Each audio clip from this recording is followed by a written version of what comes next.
Olá, meus irmãos, graça e paz seja convosco. Hoje, confesso a você que eu estava ansioso por esse tema, porque ele, de certa forma, é como é que eu posso dizer assim? É uma espécie de argumento ou de defesa para aqueles que, infelizmente, respaldam que Cristo aboliu os 10 mandamentos, que Cristo agora anulou aquilo que, de fato, ele deixou escrito. E quando eu digo isso, e só para corrigir aqui o que ele deixou escrito, né, a gente vai em Êxodo capítulo 20, a gente fala que Deus escreveu os 10 mandamentos. Para nós, como adventistas do sétimo dia, e acreditamos no ministério profético de Ellen White, ela ali chega a descrever que Cristo deu a sua lei. E Cristo é o autor da lei. Então foi ele que deu. Então como ele poderia dar uma lei moral para depois ele de fato desfazê-la? Outra coisa que é interessante, o próprio Paulo, quando ele fala sobre os 10 mandamentos, ele diz assim: mas a lei é santa. Gente, o que é santo não vai deixar de ser santo. Ele pode se tornar profano pela condição, ou melhor, pela atitude humana, mas o que é santo é santo. Não vai deixar de ser. A família é sagrada por Deus. Ela não vai deixar de ser nunca. Qualquer filosofia que venha deturpar o ministério da família, ele está indo contra o ministério que Deus criou para sempre. O sexo é sagrado? Também é santo. Deus o criou para um propósito específico. Então, o inimigo e a mundanidade fez com que a imoralidade causasse ou deturpasse a sexualidade. E todos nós também, como filhos de Deus, somos santos, separados por Deus para uma obra específica. Deus quer separá-los. As pessoas que não querem viver com essa separação, automaticamente vão viver contrário àquilo que Deus quis. Porque Deus teve o prazer de, através do seu dom salvífico da salvação na cruz, nos unir novamente à sua família e sermos reintegrados àquilo que ele fez por nós. Então eu posso não aceitar o que Cristo fez. Automaticamente eu vou viver contrário aos seus preceitos e logo não receberei as bênçãos prometidas para aqueles que o aceitaram. Então assim, quando alguém atrela ou quando alguém compara que aqui em Efésios 2,15, Paulo está endossando a abolição dos mandamentos, é interessante notar que o abolir quer dizer cancelar, deixar de ter utilidade. Então, peraí, se a lei de Deus deixou de ter utilidade, então agora a gente pode roubar, agora a gente pode matar, agora a gente pode adulterar, mas aí, irmãos, lamentavelmente, nossos irmãos evangélicos, cristãos, de outras denominações, e não são todos, porque muitos são sinceros e guardam a lei de Deus tão bem quanto qualquer uma pessoa que o conhece. Porém, eles falam especificamente contra o sábado, e eu não vou entrar aqui nesse mérito da questão. Eles falam unicamente que o sábado foi abolido. Mas se fosse a lei de Deus, como aqui é descrito, seria toda a lei. E a gente estava vivendo num mundo do qual o inimigo quis instituir no céu, quando ele quis, na verdade, impor as suas regras e leis. E Deus, em sua infinita sabedoria, o expulsou de lá, porque agora ele não mais tinha espaço, tanto que o texto de Apocalipse fala, né? E não mais se achou no céu o lugar deles. Para que esse vídeo não fique muito longo, deixa eu só me atrelar aqui. O texto de Efésios 2, verso 15, e na minha tradução NVT, o texto diz assim: porque Cristo é a nossa paz. Ele uniu judeus e gentios. Olha só, Cristo é pacificador e em sua paz ele quebra qualquer possibilidade de intriga, de rixa, de inimizade. E sabemos, irmãos, que a inimizade que Deus criou iniciou lá em Gênesis 3,15. Porém, inimizade, essa inimizade é entre os filhos de Deus e o inimigo de Deus, e nunca os filhos de Deus entre si, mas era o povo, os filhos de Deus contra o inimigo de Deus. Continuando aqui, ele uniu judeus e gentios. Então, isso aqui demonstra que Cristo, em sua morte, unificou aquilo que eles criaram barreira.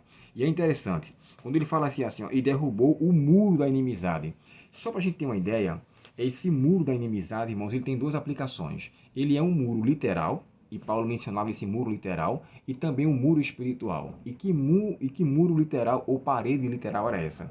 No templo de Herodes, na parte externa, tinha uma frase em cima que dizia assim: qualquer pessoa impura, entre aspas, ou entre parênteses, gentil, que entrar aqui será responsável pela sua morte que acontecerá em seguida.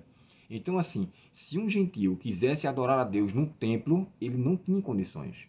Então, aquele muro, e Paulo aqui descreve também esse muro literal, ele tinha sido causa de separação entre judeus e gentios.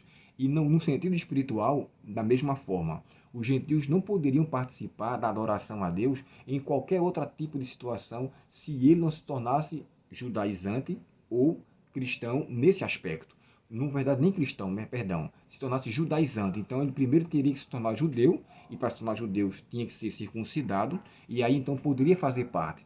E é nessa aplicação, nesse mundo de situações, que Paulo então entra enfatizando que essa lei que consistia em ordenança, e outra coisa, para ficar bem claro aqui, essa lei que Paulo está descrevendo não é a lei cerimonial. Eu quero que fique bem claro aqui. A lei cerimonial foi criada por Deus, embora para um momento específico, por uma atuação temporária, mas ela foi criada por Deus e não que criava inimizade. A lei cerimonial não causava intriga entre um grupo e outro. Muito pelo contrário, era uma forma dele atrair os outros pelos dogmas que ali era escrito. Então, assim, o que consistia aqui em ordenanças? A gente sabe, irmãos, que de acordo com o Talmud e a Mishnah, os judeus tinham 613 leis. E me permita fazer aqui um rápido comentário sobre isso. Segundo o ensino e a tradição rabínica, as 613 leis, por que esse nome? Por que esse número? 613 leis, segundo a tradição judaica, né, rabínica, melhor dizendo, o corpo humano, na percepção deles, tinha 248, já que nós sabemos que os ossos do corpo humano, ele tem entre 206 a 208, e é bem provável que seja 206. Então, assim, eles diziam que tinha 248, e como 613 era dividido por 248 leis positivas e 365 leis negativas. Isso se encontra na tradição rabínica. Então, assim, por que essa junção? 248 era o número dos ossos.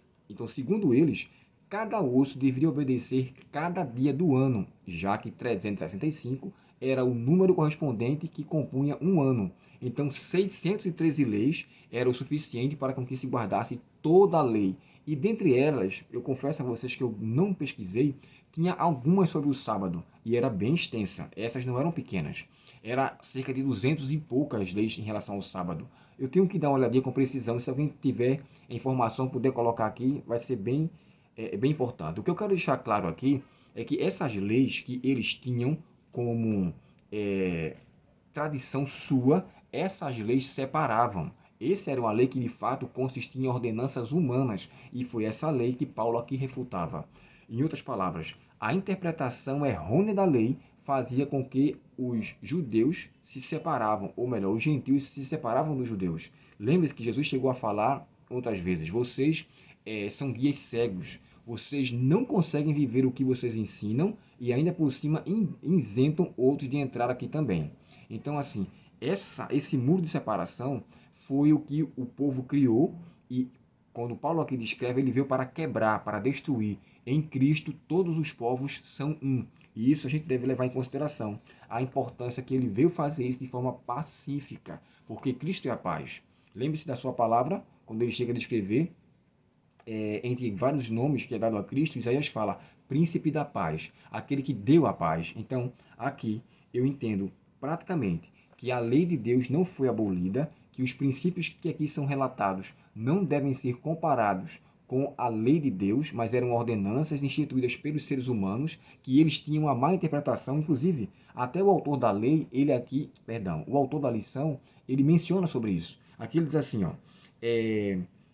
a lei em Efésios 2, 14 e 15 se refere aos aspectos cerimoniais da lei que separavam o judeu do gentio, representados na complexa expressão a lei dos mandamentos na forma de ordenança, ou a todo o sistema da lei conforme interpretado, ampliado e mal utilizado. Então, assim, por mais que aqui esteja mencionando a lei cerimonial, não era a lei em si, mas era uma má interpretação e a maneira como ele era utilizado que causava um obstáculo para separar judeus e gentios. Nota de rodapé da lição de escola sabatina de terça-feira. Então, diante dessa situação, o vídeo ficou extenso, espero que tenha ficado compreensível ao seu conhecimento. Que Deus, portanto, irmãos, nos auxilie para que a separação que os seres humanos criaram nós não devemos dar continuidade. Em Cristo todos somos um e nele somos alcançados por sua graça e misericórdia. Então, irmãos, considerando a sua misericórdia, sejamos unidos com Cristo. A espada que Cristo veio trazer, quando ele fala assim, eu não trouxe paz, mas trouxe espada, é contra tudo aquilo que é contra Deus. E nós temos nossos irmãos, nosso próximo, que eles de fato são seres dos quais Cristo veio morrer e nos conceder, através de sua graça e bondade, também um amor que devemos manter entre nós e o nosso próximo. Lembre-se, quando Deus disse assim, amai vossos inimigos, é um amor que na verdade deve aproximar e não aquele que deve afastar.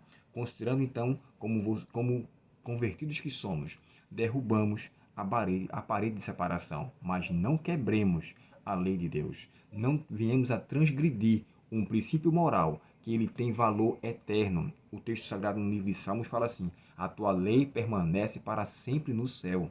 Se ela permanece lá, como então ela deve ser aqui de forma diferenciada? Lembre-se da oração do Pai Nosso, seja feita a tua vontade, assim na terra como nos céus. Sejamos obedientes à palavra de Deus, para que dessa forma demonstremos verdadeiramente que nós o amamos. Oremos ao Senhor. Querido Pai Celestial, obrigado pela bênção da tua palavra e obrigado pela bênção da tua presença, Senhor, em nossas vidas. Pedimos a Ti o perdão pelos pecados e a direção do Teu Santo e Bom Espírito para vivermos melhores a cada dia. Dá-nos a Tua paz, o Teu perdão e permanece conosco. Suplicamos em nome de Jesus. Amém. Deus muito te abençoe, um ótimo dia para você e faça bom estudo da lição de escola sabatina e especificamente esse termo, esse texto, para que você se enriqueça para o glória do seu nome. Até o próximo estudo. Até logo.